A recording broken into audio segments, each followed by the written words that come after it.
ഇന്ന് നമ്മൾ കാണാൻ പോകുന്നത് പുരസ്കാരങ്ങൾ നേടിയ തിരുമാറാടി എന്ന ഗ്രാമത്തിന്റെ കഥയാണ്. അതെ, തിരുമാറാടി എന്ന ഗ്രാമം.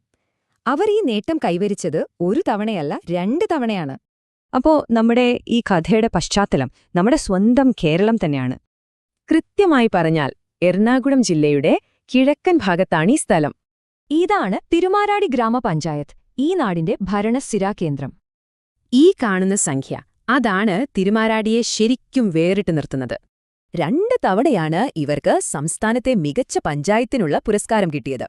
ഭരണമികവ് മാത്രമല്ല, ഈയൊരു സംഖ്യയും തിരുമാറാടിയുടെ വലിയൊരു നേട്ടമാണ്. അതെ, 100% സാക്ഷരത, ഗ്രാമത്തിന്റെ പുരോഗതിയുടെ വ്യക്തമായ അടയാളം. അപ്പോ ഇവിടുത്തെ ജനങ്ങളുടെ ജീവിതം എങ്ങനെയാണ്? കൂടുതലും മണ്ണുമായി ബന്ധപ്പെട്ടാണ്. പ്രധാനമായും റബ്ബർ, നെല്ല്, തെങ്ങ്, പിന്നെ വാനില, ഇതൊക്കെയാണ് പ്രധാന കൃഷികൾ. ഇവരുടെയെല്ലാം ജീവിതം ഈ പ്രധാന സ്ഥാപനങ്ങളെ ചുറ്റിപ്പറ്റിയാണ് മുന്നോട്ടു പോകുന്നത്.